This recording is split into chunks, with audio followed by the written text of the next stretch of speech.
Assalamualaikum warahmatullahi wabarakatuh. Perkenalkan, nama saya Feni Pramudita Rahayu dengan NIM 18222-1004.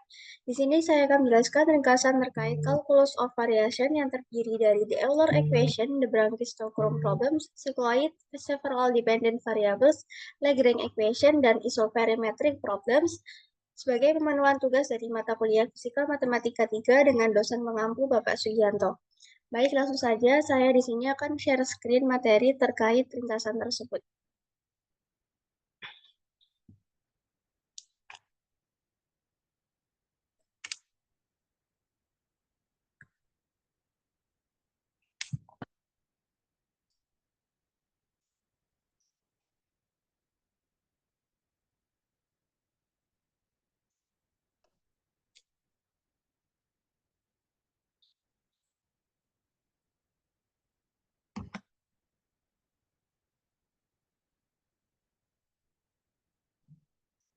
Yang pertama adalah the equation Euler. The equation Euler merupakan persamaan Euler yang digunakan untuk menemukan fungsi yang memaksimalkan atau meminimalkan suatu integral. Bentuk umum dari persamaan Euler sendiri yaitu d per dx, do L per do y aksen, min do L per do y sama dengan 0, di mana L adalah fungsi Lagrangian yang tergantung pada x, yx, dan turunan pertama dari y yaitu y aksen. Kemudian ada Y adalah fungsi yang kita cari dan Y aksen adalah turunan pertama dari Y terhadap X. Kemudian siapa yang merumuskan atau mengkonsepkan persamaan ini, yaitu dikonsepkan oleh Johann Euler, seorang matematikawan Swiss yang hidup pada abad ke-18. Dan pada tahun berapa dibuat persamaan ini? Johann Euler pertama kali memperkenalkan persamaan ini pada tahun 1744 dalam karyanya berjudul Methods Inconvenience Curvas Maximi Minima Properties Gaudens. Dalam karya ini, Euler mengembangkan teori kalkulus variasi yang digunakan untuk menentukan kurva atau fungsi yang memaksimalkan atau meminimalkan nilai suatu integral. Misalnya, persamaan Euler-Lagrange yang digunakan dalam mekanika klasik untuk menemukan lintasan partikel yang meminimalkan tindakan yaitu action. Kemudian, perumusan itu sekarang apakah masih dipakai dan dipakai ketika dalam konteks apa? Yang pertama digunakan pada mekanika klasik yaitu untuk menjelaskan lintasan partikel, yang kedua untuk menjelaskan teori medan yaitu medan kuantum dan relativitas, yang ketiga untuk menjelaskan optik yaitu lintasan cahaya dengan indeks bias, dan keempat ekonomi dan teori kontrol.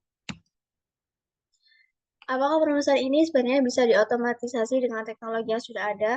Perumusan ini masih bisa diotomatisasi dengan teknologi yang saat ini sedang digunakan, yaitu software matematika dengan menggunakan MATLAB, matematika, Maple yang dapat menyelesaikan persamaan Euler-Lagrange secara simbolik maupun numerik. Yang kedua, menggunakan algoritma numerik, yaitu metode elemen hingga finite elemen method dan metode perbedaan hingga finite different method. Kemudian yang ketiga menggunakan pemrograman dan simulasi, bisa menggunakan bahasa pemrograman dari Python dengan library seperti Scipy dan C++ yang digunakan untuk mengembangkan simulasi yang dapat mengotomatisasi proses pencarian solusi untuk persamaan Euler-Lagrange dalam berbagai aplikasi. Apakah teknologi sekarang bisa membuat kita tidak harus memakai rumus ini sekarang? Yang pertama adalah sifat fundamental, di mana persamaan Euler tetap digunakan secara basicnya dan masih terus dikembangkan oleh teknologi yang ada. Kemudian digunakan riset dan pengembangan terhadap persamaan Euler ini yang terus digunakan dalam persamaan ini yang terus berkelanjutan dalam kehidupan masa mendatang. Kemudian yang kedua adalah the Brachistochrone problem, di mana Brachistochrone berasal dari bahasa Yunani, yaitu Brachistos yang berarti terpendek dan Chronos yang berarti waktu. The Brachistochrone problem adalah masalah dalam kalkulus variasi yang mencari bentuk kurva tercepat, bukan terpendek, yang menghubungkan dua titik pada bidang vertikal di bawah pengaruh gravitasi. Untuk menentukan lintasan ini, diformulasikan fungsi waktu tempuh. Untuk rumus yang digunakan adalah y per akar 1 plus y aksen kuadrat sama dengan K, di mana K adalah nilai konstantanya. Kemudian, siapa yang merumuskan atau mengkonsepkan persamaan ini? Brachistochrone pertama kali diusulkan oleh Johann Bernoulli pada tahun 1696. Penyelesaiannya ditemukan oleh beberapa tokoh terkenal lainnya seperti Johann Bernoulli, Isaac Newton, dan Gottfried Wilhelm Leibniz. Dan persamaan ini membahas tentang apa? Persamaan ini membahas tentang menentukan lintasan tercepat bagi sebuah benda yang bergerak dari satu titik ke titik lainnya di bawah pengaruh gravitasi tanpa gesekan. Solusi untuk masalah ini menunjukkan lintasan yang berbentuk sikloid. Apakah perumusan itu sekarang masih dipakai dan dipakai ketika apa? Dipakai ketika untuk menjelaskan desain roller coaster, optik geometris, dinamika sistem mekanik.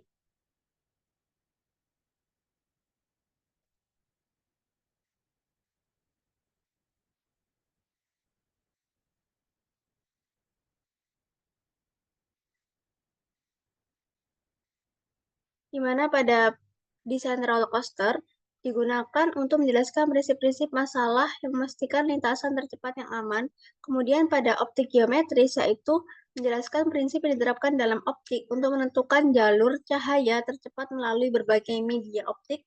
Dan yang ketiga, dinamika sistem mekanik, di mana dalam rekayasa di fisika, solusi ini membantu memahami dan mendesain lintasan optimal dalam berbagai sistem mekanik maupun robotik. Apakah perumusan ini masih dapat diotomatisasi dengan teknologi yang sudah ada saat ini? Jawabannya masih dapat digunakan karena dengan kemajuan teknologi komutasi, banyak sekali aspek dan masalah dari Brachistochrone yang bisa diotomatisasi. Beberapa teknologi yang dapat membantu kita dalam menyelesaikan persoalan Brachistochrone problem ini, yang pertama adalah menggunakan software matematika seperti MATLAB, Matematika, dan Maple yang dapat menyelesaikan persamaan diferensial yang muncul dari masalah ini secara simbolik maupun numerik. Yang kedua adalah algoritma optimisasi.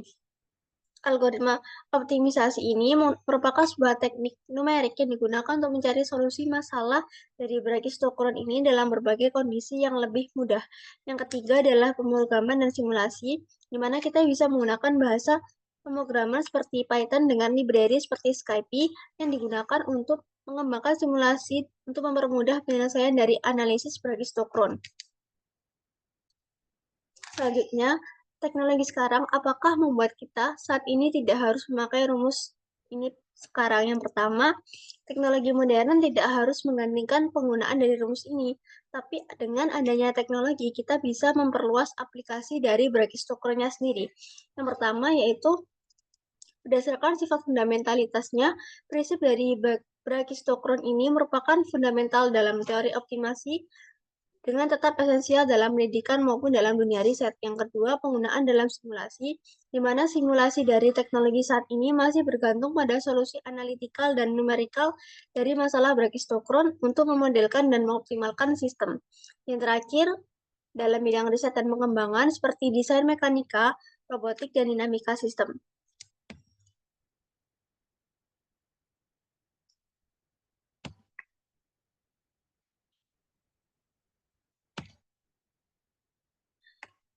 Selanjutnya, topik ketiga yaitu mengenai sikloid. Sikloid sendiri merupakan lintasan yang dilalui oleh sebuah titik pada lingkaran yang berguling tanpa tergelincir di sepanjang garis lurus. Sikloid adalah kurva parametrik yang didefinisikan oleh persamaan berikut untuk sebuah lingkaran dengan radius r, di mana x theta sama dengan r theta min sin theta dan y theta merupakan r kalikan 1 min cos theta, di mana theta di sini merupakan parameter yang mewakili sudut putar lingkaran. Dan siapa yang merumuskan atau mengkonsepkan persamaan ini? Sikloid pertama kali dipelajari oleh Galileo Galilei pada awal abad ke-17. Kemudian, meskipun Galileo ini mengidentifikasi kurva ini di deskripsi matematis yang lebih formal maupun eksplorasi sifat-sifatnya yang dilakukan oleh beberapa matematikawan lainnya seperti René Descartes dan Christopher Wren, kemudian ada Evangelista Torricelli dan Blaise Pascal juga berkontribusi dalam mengembangkan teori tentang sikloid.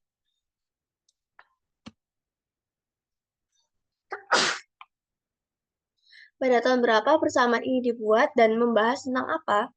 Sikloid pertama kali dipelajari sekitar tahun 1599 oleh Galileo Galilei. Sikloid ini membahas tentang lintasan titik pada lingkaran yang berguling tanpa tergelincir, dan kurva ini memiliki sifat-sifat menarik seperti menjadikan solusi dari Brachistochrone maupun tautochrone. Dan apakah perumusan itu sekarang masih dipakai dan dipakai ketika case apa? Yang pertama dipakai dalam konteks desain mekanis, di mana sikloid ini digunakan dalam desain roda gigi sikloid yang memiliki sifat mengurangi gesekan dan keausan. Yang kedua, digunakan dalam aspek optik dan gelombang. Dalam analisis gerakan dan desain sistem mekanik, lintasan sikloid digunakan untuk merancang mekanisme dan gerakan halus dan efisien. Sikloid digunakan dalam desain lintasan optimal untuk cahaya dan gelombang dalam berbagai media. Dan terakhir yaitu robotik dan animasi, di mana sikloid ini digunakan dalam pergerakan robotik dan animasi untuk menghasilkan gerakan yang lebih alami maupun natural. Apakah perumusan dari sikloid ini sebenarnya masih bisa diotomatisasi dengan teknologi yang sudah ada?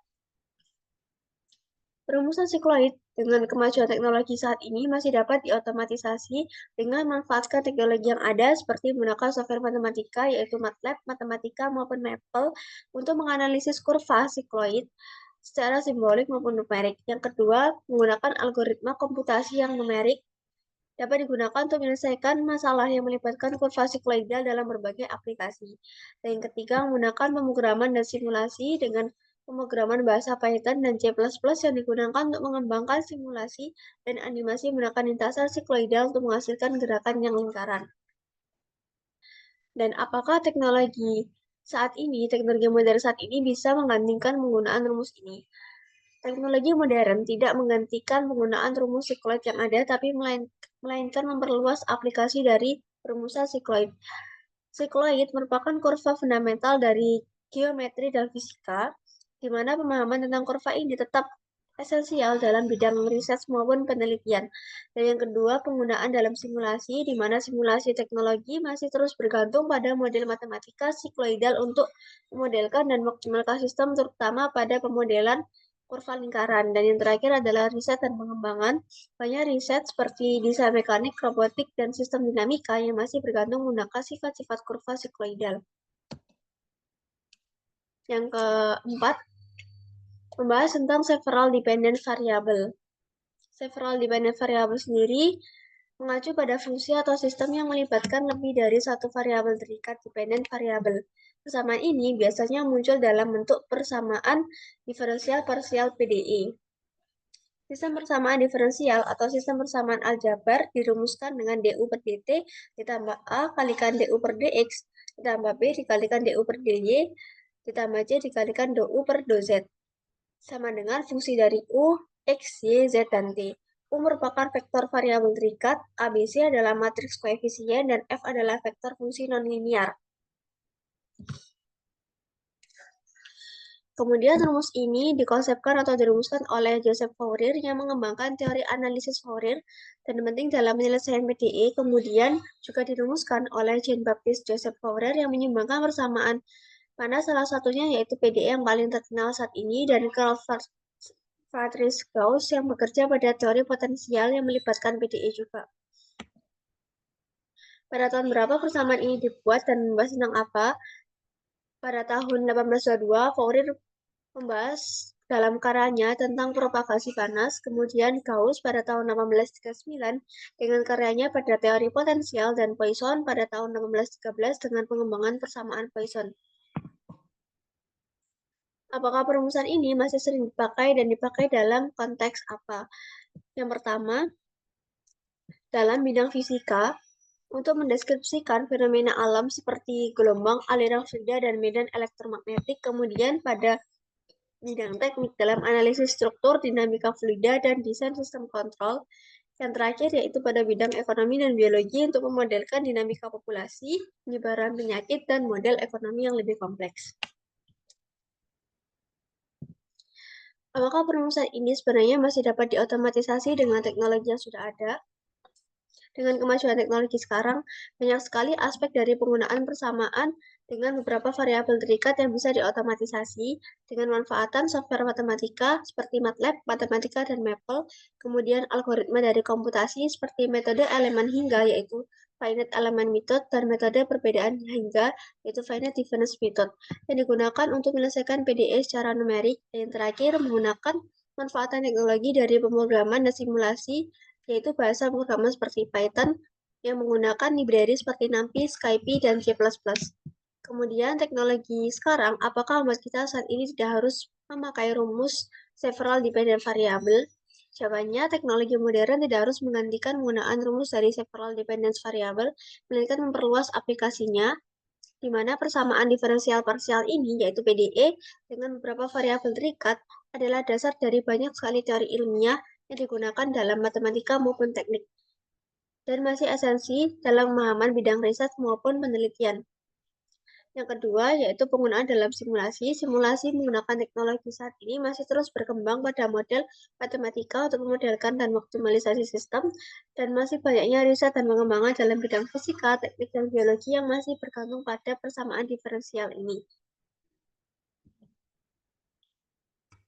Kemudian, pembahasan terkait Lagrange equation. Lagrange equation sendiri merupakan persamaan fundamental dalam mekanika klasik yang digunakan untuk menentukan gerak sistem mekanis. Persamaan ini berasal dari prinsip aksi minimum dan digunakan untuk menganalisis sistem yang bisa dijelaskan dengan koordinat umum. Persamaan diferensial yang diperoleh dari prinsip Hamilton dengan menggunakan fungsi Lagrangian L yang merupakan selisih antara energi kinetik, yaitu disimboliskan dengan T, dan energi potensial yang disimboliskan dengan V dari sistem, sehingga dirumuskan yaitu L Lagrangian sama dengan T min V energi kinetik dikurangi dengan energi potensial. Bentuk umum dari Lagrange equation yaitu persamaan Lagrange sendiri merupakan d per dt kalikan do L per do QI dikurangi do L per do QI sama dengan 0. Di mana QI merupakan koordinat umumnya dan Q aksen Q dot I adalah turunan waktu dari QI dan L merupakan fungsi Lagrangian yang bergantung pada QI dan Q dot I. Kemudian Lagrange ini dikonsepkan oleh Joseph Louis Lagrange, yaitu seorang matematikawan dan astronom Italia Prancis dalam bukunya Mechanicui Analyticui pada tahun 1788. Untuk aplikasi Lagrange equation sendiri, yang pertama digunakan pada mekanika klasik untuk menganalisis gerak partikel dan sistem partikel. Kemudian pemanfaatannya juga digunakan dalam mekanika fluida, yaitu untuk mendeskripsikan dinamika fluida dalam beberapa konteks. Kemudian teori medan kuantum dalam pengembangan teori medan di mana prinsip-prinsip Lagrangian ini diterapkan pada medan kuantum. Kemudian pada sistem dinamis dalam robotika dan biomekanika, di mana gerak kompleks dapat dianalisis dengan menggunakan koordinat umum. Dan perumusan ini apakah masih dapat diotomatisasi? Jawabannya masih dapat diotomatisasi dengan kemajuan teknologi yang terus berkembang. Yang pertama menggunakan software matematika seperti yang tadi, MATLAB, Matematika, dan Maple, dan menggunakan software matematika pendukung lainnya. Kemudian menggunakan algoritma komputasi, yaitu teknik numerik yang digunakan untuk memecahkan masalah dengan melibatkan sistem dengan banyaknya derajat kebebasan. Kemudian menggunakan pemrograman dan simulasi. Bahasa pemrograman dapat digunakan yaitu dari Python dengan menggunakan library seperti Scipy maupun SimC dan menggunakan bahasa pemrograman C++. Digunakan untuk mengembangkan simulasi untuk memodelkan sistem mekanika dengan menggunakan persamaan Lagrange.